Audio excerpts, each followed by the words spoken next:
The air in Portland, Oregon, carried the scent of rain-soaked earth on the evening of October 14th, 2019. It was the kind of autumn night where fog clung to the streets like a living thing, swallowing lampposts whole and turning familiar neighborhoods into labyrinths of shadow. The temperature had dropped to 43 degrees, and a persistent drizzle painted the sidewalks black and reflective. In the Pearl District, where renovated warehouses stood shoulder to shoulder with trendy coffee shops, 26-year-old Maya Chen was closing up the small bookstore where she worked 6 days a week. Maya had moved to Portland 3 years earlier, drawn by the promise of creative community and the city's reputation for embracing outsiders. She had found both. Her studio apartment overlooked Northwest Everett Street, a cramped but cozy space filled with second-hand furniture and walls covered in her own watercolor paintings. Friends described her as methodical, punctual, someone who texted when she was running 5 minutes late. She had a routine that rarely varied: work until 9 at night, walk the 12 blocks home, call her younger sister in San Francisco before bed. That was Maya, predictable in the way that made her disappearance so profoundly wrong. Security footage from the bookstore captured Maya locking the front door at 9:03 in the evening. She was wearing a dark green rain jacket, jeans, and her signature canvas sneakers.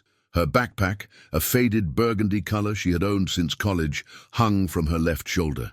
She turned right onto Northwest 10th Avenue, heading north toward her apartment. The camera at the corner store on Gleason Street caught her passing at 9:11. She was alone, walking at her normal pace. Nothing suggested distress. Nothing suggested she knew these would be her last recorded steps. Maya never arrived home. Her sister, Emily, called her at 10:40 that night, their usual time. No answer. She tried again at 11, then midnight. By 1 in the morning, Emily was calling Maya's roommate, a graphic designer named Tess, who confirmed that Maya had not returned. The two women filed a missing person report at 3:17 in the morning, unable to wait for the arbitrary 24-hour window that so often delays these investigations. The police, to their credit, took it seriously. Maya was not the type to disappear. The investigation moved quickly at first. Officers canvassed the 12-block route between the bookstore and Maya's apartment. They found nothing, no witnesses, no signs of struggle. Her cell phone, which she always carried, last pinged a tower near Northwest 11th and Marshall at 9:15. Then it went dark. Not powered off, according to the carrier. The signal simply stopped, as if the device had been destroyed or placed somewhere that blocked all transmission. Her bank account showed no activity after a coffee purchase at 2 in the afternoon that day. Her social media, which she checked compulsively, went silent. Maya Chen had walked into the rain-slicked streets of Portland and ceased to exist. What made investigators uneasy was not just the absence of evidence, but the presence of contradictions. 3 days after Maya vanished, a jogger found her backpack in Waterfront Park, 2 miles from her last known location. The bag was soaking wet, sitting on a bench overlooking the Willamette River. Inside, everything was intact. Her wallet with $67 in cash, her keys, her employee ID badge, even her phone, which no longer functioned. The battery had been removed and the SIM card destroyed, done with precision that suggested intent rather than random violence. But here was the unsettling detail that kept detectives awake. The backpack showed no signs of wear from being outdoors for 3 days. No mud, no debris. It looked as though it had been placed there recently, perhaps that very morning. Maya's family arrived from California, their faces drawn with sleepless nights and desperate hope. They organized search parties that combed every inch of the Pearl District, Forest Park, and the riverfront. They created social media campaigns that spread across the Pacific Northwest. Her sister Emily gave tearful interviews to local news stations, begging for any information. Maya's co-workers at the bookstore printed thousands of flyers. The owner of the corner store on Gleason played and replayed his security footage, trying to spot something, anything, that might explain where she went after passing his camera. But the city, usually so eager to share its secrets through surveillance and smartphones, offered nothing. Portland had swallowed Maya Chen whole. Months turned into seasons. The investigation stalled. Detectives pursued every lead, from the plausible to the paranoid. They interviewed ex-boyfriends, casual acquaintances, even strangers who had left comments on her social media posts. Everyone had alibis. Everyone expressed genuine shock. Maya had no enemies, no debts, no secrets that anyone knew of. She was, by all accounts, simply a young woman trying to make a life in a city she loved. The case file grew thick with dead ends. And then, 1 year and 3 months after her disappearance, something happened that transformed confusion into dread. A hiker discovered a journal in Forest Park, wedged between rocks near the Wildwood Trail. The journal was Maya's, her name written in her distinctive handwriting on the inside cover. The entries were mundane at first, documenting her daily life, her thoughts about work, sketches of book covers she admired. But the final entry, dated October 13th, the day before she vanished, was different. It was written in jagged, hurried script that barely resembled her usual careful penmanship. The words were cryptic. "Someone has been following me for 3 days. Same jacket, same walk, always 1 block behind. I see him in reflections. I tried to tell myself I was being paranoid. But tonight he was standing across from the bookstore, just standing there, watching. I do not know what to do." The entry ended there. No resolution, no plan. Just fear captured on paper and left in the woods like a message in a bottle. A message that arrived too late. Austin, Texas in the summer is an assault on the senses. The heat presses down like a physical weight, turning asphalt soft and making the horizon shimmer with mirages.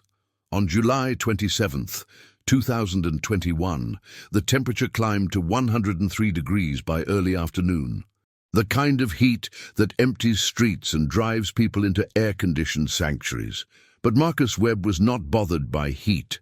The 34-year-old software engineer had lived in Texas his entire life. He was lean and weathered, with the quiet confidence of someone who knew exactly what he wanted from life. What he wanted that day was to go for a run.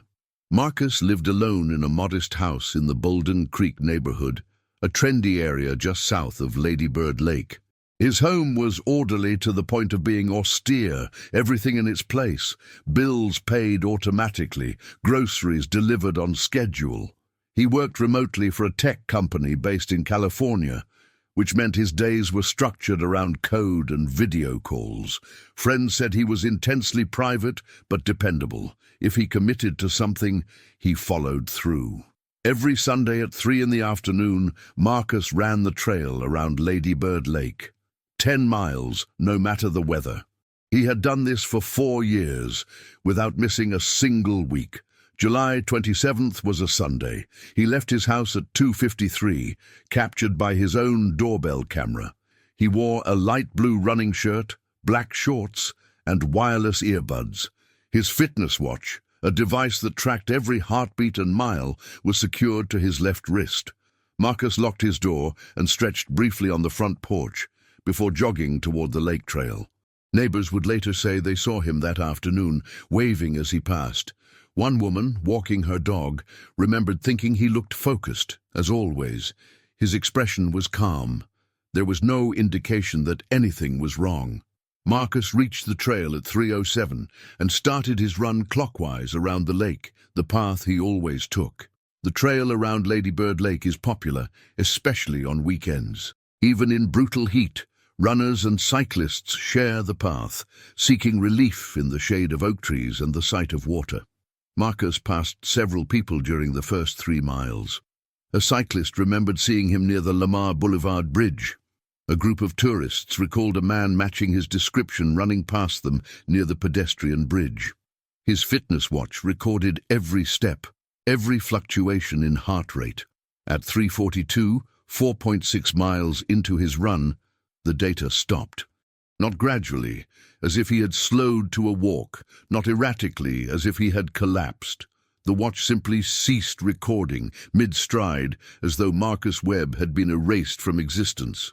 When Marcus did not return home by evening, no one was immediately concerned. He sometimes extended his runs or stopped for water, but by 10 at night, when he failed to respond to work messages, a colleague who knew his habits called the police. Officers were dispatched to his home. The door was locked. The house was empty. His car sat in the driveway. Everything looked normal except for the fact that Marcus was not there. The police, familiar with cases of runners having medical emergencies or getting disoriented in heat, organized a search of the trail at first light. What they found made no sense. At mile marker 4.6, where Marcus's fitness watch had stopped transmitting, searchers discovered his earbuds. They were lying in the center of the trail, side by side, as if carefully placed there, not dropped, not scattered, positioned with unnerving precision. 20 feet away, they found his running shoes, both of them untied and empty, sitting upright in the grass just off the path. Marcus's phone was discovered 50 feet further, resting on a bench overlooking the water. The screen was cracked, but the device still functioned. The last thing he had done was pause his music at 3:42, the exact moment his watch went silent. There were no signs of struggle, no blood, no torn fabric, no witnesses who saw anything unusual. Marcus Webb had simply stepped out of his shoes and vanished. The search expanded. Helicopters scanned the lake and surrounding areas. Dive teams combed the water for any sign of a body. Volunteers walked every inch of the trail and adjacent parks. The Austin Police Department conducted hundreds of interviews. Marcus's colleagues confirmed he had no known conflicts, no debts, no personal crises. His bank records showed no unusual activity. His social media was sparse and unremarkable. He had no romantic entanglements, no estranged family members, no connections to criminal activity. Marcus Webb was, by every measurable standard, a man whose life was defined by routine and stability. People like that do not simply remove their shoes and walk into oblivion. Theories emerged and were dismissed. Perhaps Marcus had staged his own disappearance, though no one could explain why a man with no debts and no enemies would do so. Perhaps he had suffered a mental health crisis, though he had no history of such issues, and his recent communications showed no distress. Perhaps he had been the victim of a crime so perfectly executed that it left no evidence, though the precise placement of his belongings suggested he had removed them himself. Every explanation felt insufficient. The case became a fixture in local news, then national media. Podcasts dissected every detail. Amateur detectives offered wild theories online, but no amount of attention brought Marcus home. 6 months after his disappearance, police received an anonymous tip. A voice, distorted beyond recognition, told them to check Marcus's cloud storage account. Investigators obtained a warrant and accessed the account. What they found was a video file uploaded on July 27th at 3:39 in the afternoon, 3 minutes before Marcus's watch stopped recording. The video was shaky, filmed on his phone as he ran. It showed the trail ahead, trees and lake water, nothing unusual. Then, in the final seconds, Marcus turned the camera toward his own face. His expression was one of pure, inexplicable terror. His mouth opened as if to speak, but no words came. The video ended abruptly. The file metadata showed it had been uploaded automatically, a feature Marcus had enabled weeks earlier without realizing it. Whatever Marcus Webb saw in those final moments, whatever caused that look of absolute horror, he took it with him into the void. The city of New Orleans exists in a state of controlled chaos. It is a place where history and decay intertwine, where every street corner holds stories, both beautiful and terrible. The French Quarter, with its wrought iron balconies and gas lamps, draws millions of visitors each year, all seeking something they cannot name. But those who live there know the truth. The Quarter never sleeps, but it is not always welcoming. On the night of March 9th, 2023, a cold front had pushed through Louisiana, dropping temperatures into the low 40s. Rain fell in sheets, turning Bourbon Street into a river of neon reflections and sending even the most dedicated revelers indoors. Isabel Moreau was a bartender at a cocktail lounge on Royal Street, a quieter, more refined part of the quarter. At 29 years old, she had lived in New Orleans for 6 years, drawn by the music and the sense that the city operated by its own rules. Isabel was striking, with long dark hair and a self-assured demeanor that made her popular among regulars. She was also careful. She never walked alone late at night if she could help it, always kept her phone charged, always told friends when she was leaving work. New Orleans was beautiful, but it was not safe, and Isabel knew the difference between confidence and recklessness. Her shift ended at 2 in the morning on March 10th. She lived 8 blocks away in a converted Creole cottage on Dumaine Street. The bar's security camera showed Isabel leaving through the side door at 2:12. She was wearing a black leather jacket over her work clothes, carrying a small purse, and holding her phone in her right hand. She turned left onto Royal Street and walked north. A camera at a hotel 2 blocks away captured her at 2:16, still alone, moving at a steady pace. The rain had slowed to a drizzle, and the streets were mostly empty. A few tourists stumbled past in the distance. A delivery truck idled at the corner. Everything looked ordinary. Isabel crossed Dumaine Street at 2:19, less than a block from her home. That was the last time anyone saw her. When Isabel failed to show up for brunch with her roommate at noon the next day, concern was immediate. Isabel never missed plans without calling. Her roommate, a teacher named Alyssa, went to Isabel's bedroom and found it untouched. The bed was still made from the previous morning. Her cat, a grey tabby named Miles, was crying for food. Alyssa called Isabel's phone repeatedly, each time reaching voicemail. By 2 in the afternoon, Alyssa was at the New Orleans Police Department, filing a missing person report. The officer who took the report was skeptical at first. Young women in the French Quarter sometimes stayed out all night. But when Alyssa explained Isabel's habits, showed the unanswered calls, described how responsible and consistent she was, the officer's expression changed. This was not a case of someone sleeping off a hangover. Detectives reviewed the security footage and traced Isabel's route. They walked it themselves, looking for blind spots, places where something could have happened without being recorded. They found nothing. The final stretch of Dumaine Street had no cameras, a gap in surveillance that now felt ominous. Officers knocked on every door, interviewed residents, asked if anyone had heard or seen anything unusual that night. Most people had been asleep.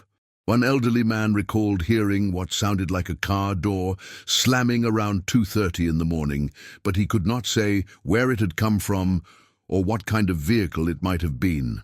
Another resident mentioned seeing a dark sedan parked near the intersection earlier that evening, though he could not describe it in detail and admitted it might not have been there at 2 in the morning. The leads were thin and grew thinner. Isabel's phone was tracked to a cell tower that covered her neighborhood, but the signal went dead at 2:21. Her bank account showed no activity. Her social media had not been updated. Friends and co-workers described her as level-headed and happy, with no reason to disappear. She had no significant romantic relationships, no financial troubles, no conflicts with anyone. The manager at the bar where she worked wept during his interview, saying Isabel was one of the most reliable employees he had ever had. Her mother flew in from Baton Rouge, her face etched with the kind of anguish that comes from not knowing. Search parties combed the French Quarter, volunteers distributing flyers with Isabel's photograph. The police department issued alerts and contacted agencies across the state. Days became weeks, weeks became months. Isabel Moreau had walked into the rain-soaked night and disappeared as completely as if she had never existed. 3 months after her disappearance, a breakthrough arrived in the form of a horror. A fisherman found a purse floating in the Mississippi River, snagged on debris near the Algiers Point ferry dock. The purse was identified as Isabel's. Inside, her ID, credit cards, and phone were intact. The phone no longer functioned. waterlogged beyond repair, but forensic analysts were able to extract data from its memory. What they found was a series of text messages sent between 2:19 and 2:21 on the night she vanished. The messages were sent to a number that did not exist, a string of digits that could not be traced to any carrier or device. The content of the messages was chilling. The first message, sent at 2:19, "Why are you following me?" The second, at 2:20, "I see you, stay away from me." The third, at 2:21, "Please somebody help me." The final message, sent at 2:21 and 15 seconds, "He is." And then nothing. No more messages, no calls. The phone went dark. Analysts determined that the messages had been sent deliberately, not auto-generated or corrupted by water damage. Isabel had typed them in her final conscious moments, trying to reach someone, anyone, but the recipient did not exist. The number led nowhere. It was as if she had been texting the void, screaming into silence. The investigation remains open. Detectives continue to chase leads that evaporate like morning mist over the river. Isabel's mother still lives in Baton Rouge. Her phone always charged, always within reach, waiting for a call that may never come. The bar on Royal Street has a photograph of Isabel behind the counter, a memorial to a woman who simply walked home and never arrived. Tourists pass the corner of Royal and Dumaine every day, laughing and taking selfies, unaware that this intersection holds a question no one can answer. Somewhere between 2:19 and 2:21 on the morning of March 10, 2023, Isabel Moreau ceased to be, and whatever took her left nothing behind but a purse in the river and messages sent to a number that does not exist. The three disappearances, separated by geography and time, should have been unrelated. Maya Chen in Portland, Marcus Webb in Austin, Isabel Moreau in New Orleans, different cities, different years, different circumstances. But investigators who studied all three cases began to notice patterns that defied coincidence. Each victim vanished within blocks of their home, in areas they knew intimately. Each had been careful, responsible, the kind of person who does not take unnecessary risks. And each left behind evidence that suggested awareness of danger in their final moments. Maya's journal entry about being followed, Marcus's expression of terror on video, Isabel's frantic text messages. These were not people who stumbled into misfortune. They saw it coming and could not escape. In 2024, a retired FBI profiler named Dr. Thomas Keller was reviewing cold cases as part of a consulting project. He came across Maya Chen's file and was struck by the details. The backpack appearing days later, meticulously preserved. The destroyed phone. The journal entry. He requested files on similar cases and found Marcus Webb and Isabel Moreau. Dr. Keller had spent 30 years studying patterns in violent crime, and what he saw in these three cases made him profoundly uneasy. He contacted the Portland Police Department and requested a meeting. What he told them would shift the investigation in a direction no one had anticipated. Dr. Keller believed the disappearances were connected, not by a single perpetrator, but by method. He theorized that the victims had been surveilled extensively before vanishing, that someone had learned their routines, their habits, their vulnerabilities. The precision with which each person was taken suggested planning and patience. The lack of physical evidence indicated sophistication, but what disturbed Dr. Keller most was the psychological dimension. In each case, the victim had become aware they were being watched or followed shortly before disappearing. This was not typical of predatory crime, where stealth is paramount.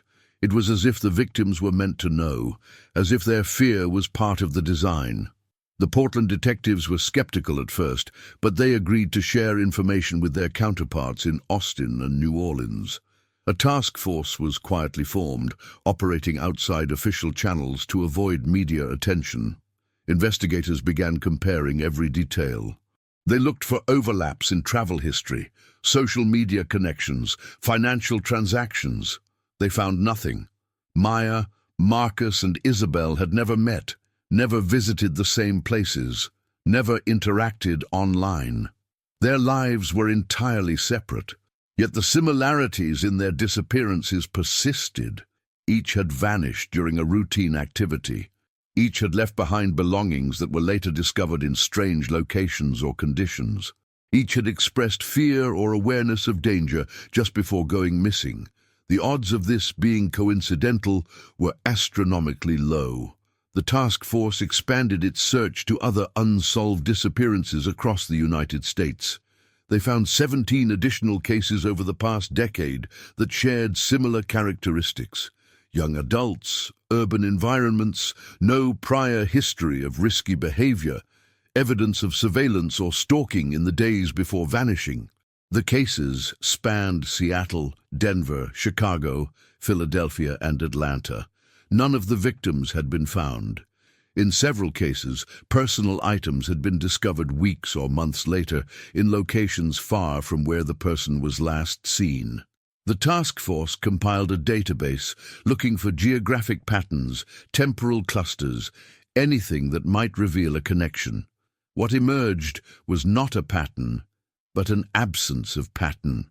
The disappearances seemed random, scattered across years and cities, united only by their eerie similarities. Dr. Keller proposed a theory that some investigators found difficult to accept. He suggested that the disappearances might be the work of multiple individuals operating independently, but using similar methods, perhaps sharing information through dark web forums or encrypted networks. This would explain the lack of geographic or temporal pattern. It would also explain why no single suspect had emerged despite extensive investigations. The idea that there could be a community of people facilitating these vanishings, sharing techniques, and evading detection was almost too disturbing to contemplate. But Dr. Keller pointed to the precision of each case, the lack of mistakes, the complete absence of forensic evidence. This level of competence, he argued, suggested training or coordination. The investigation took a darker turn when cyber analysts discovered something buried in the metadata of Marcus Webb's uploaded video. The file had been routed through multiple servers before reaching his cloud account, a level of digital obfuscation that Marcus, a software engineer, might have implemented if he suspected his devices were compromised. But the routing also suggested that someone else had accessed the file during its upload, copying it to an unknown destination. The analysts traced the route as far as they could, hitting dead ends in countries with no extradition treaties and servers owned by shell corporations. Whoever had intercepted Marcus's final video knew what they were doing. They had watched him record his terror and had taken a copy for themselves. Families of the missing began connecting with one another, forming support groups that evolved into advocacy organizations. Maya's sister Emily, Marcus's colleagues, Isabel's mother, all of them channeled their grief into action. They lobbied for legislative changes to improve how law enforcement handles missing person cases. They funded private investigators and hired forensic experts. They refused to let the cases grow cold. Media coverage intensified. Podcasts dedicated entire seasons to the unsettling disappearances. Online communities dissected every detail, generating theories that range from plausible to paranoid. Some believed the victims were alive, held somewhere against their will. Others thought the cases were connected to human trafficking networks. A few suggested explanations that defied logic, conspiracies involving government experiments or supernatural forces. The truth, elusive and terrible, remained out of reach. As the task force continued its work, one fact became unavoidable. The disappearances were not slowing down. New cases emerged every few months, each one bearing the same hallmarks. Someone, or something, was taking people with ruthless efficiency, leaving behind just enough evidence to torment those who remained. The cases were open wounds, never healing, always aching. And for every family waiting for answers, the question persisted. If Maya and Marcus and Isabel could vanish so completely, What stops it from happening to anyone? What stops it from happening to you? The rain returned to Portland on October 14th, 2024, exactly 5 years after Maya Chen walked into the fog and never came home. Emily, Maya's sister, stood on the corner of Northwest 11th and Marshall, the place where Maya's phone had last transmitted a signal. Emily had moved to Portland 2 years earlier, unable to stay in San Francisco while her sister's case remained unsolved. She had dedicated her life to finding answers, working with the task force, connecting with other families, refusing to let Maya become just another statistic. The rain was cold against her face, but she did not move. She stood there, as she did every year on this date, trying to understand what had happened in this exact spot. Around the country, others were engaged in similar rituals. In Austin, Marcus Webb's brother ran the trail around Lady Bird Lake, retracing the route Marcus had taken on his final day.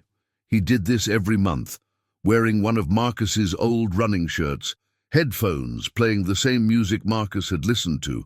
It was a way of staying connected, of refusing to accept that his brother was simply gone. In New Orleans, Isabel Moreau's mother lit a candle in St. Louis Cathedral, as she had done every week since her daughter's disappearance. She prayed, not for miracles, but for closure, for the strength to endure one more day without answers. The families had become experts in grief, navigating a landscape where hope and despair existed in equal measure.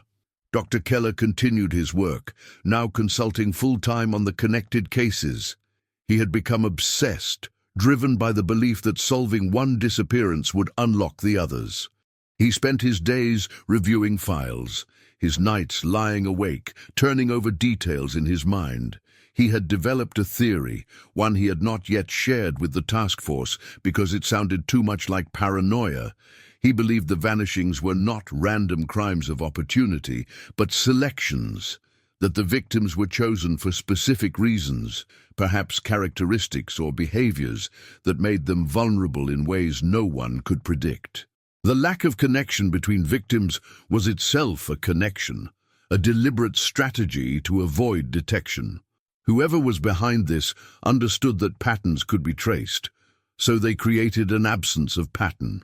In late November of 2024, the task force received a package.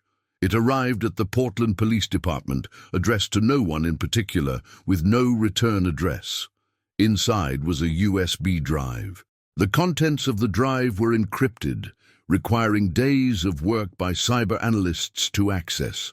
When they finally broke through, what they found was a collection of photographs, hundreds of them, candid shots of people in cities across the United States, individuals going about their daily lives, walking to work, buying coffee, waiting at bus stops.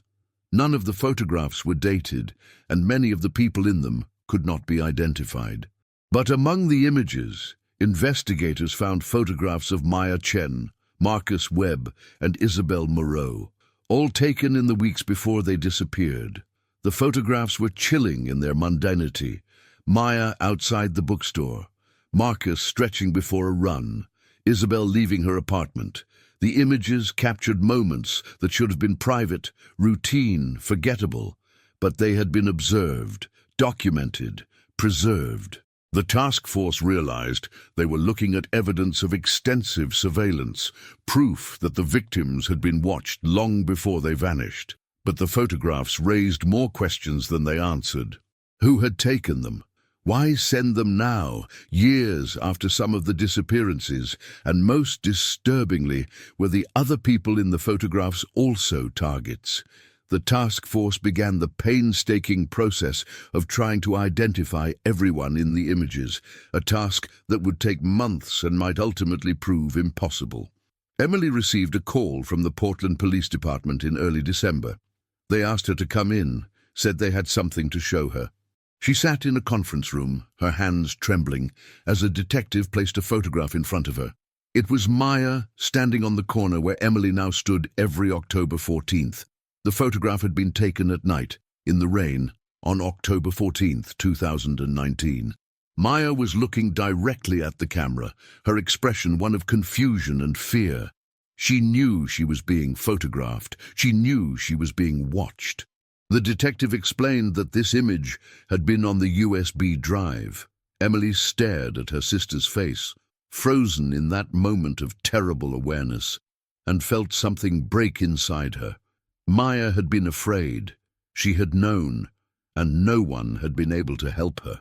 The media seized on the USB drive story, and public attention surged. Tips flooded in from across the country. Some were credible, others were not. The task force followed every lead, knowing that even the most unlikely tip might contain the key to solving the cases. But as weeks passed, the initial surge of hope began to fade. The photographs, while disturbing, did not point to a specific individual or organization. The encryption used on the drive was sophisticated but not unique. The package itself had been mailed from a post office in a city where none of the victims had lived, dropped in a blue mailbox that was checked daily by postal workers who remembered nothing unusual. The sender had been careful, as always. Dr. Keller made a public statement, something he rarely did. He appeared on national television and addressed whoever had sent the photographs directly. He said that the cases would not be forgotten, that investigators would not stop searching, that the families deserved answers. He spoke calmly, but his words carried an edge of desperation. He knew, as did everyone involved in the investigation, that time was not on their side. With each passing year, evidence degraded, memories faded, witnesses moved away or lost interest. Cold cases were called cold for a reason. They grew harder to solve, not easier. And yet, Dr. Keller refused to believe these cases were unsolvable. Somewhere, someone knew what had happened to Maya and Marcus and Isabel. Someone had answers. The question was whether they would ever come forward. As 2025 began, the families continued their rituals of remembrance. They gathered at vigils, shared stories, supported one another through the darkest moments. They had become a community bound by loss and by the refusal to give up. Emily stood on that Portland street corner every October 14th, rain or shine. Marcus's brother ran the Austin Trail every month, pushing through heat and exhaustion. Isabel's mother lit her candles, said her prayers, and waited. They lived in a state of suspension, unable to move forward but refusing to retreat. And somewhere, in cities they might never visit, others were being watched, photographed, selected. The disappearances continued, each one adding to the toll, each one leaving behind families who would spend the rest of their lives asking the same question. Where did they go? The answer, if it exists, remains hidden in the shadows. And the shadows are growing longer. Some people do not just disappear, they are taken. And until we understand how and by whom, no one is truly safe.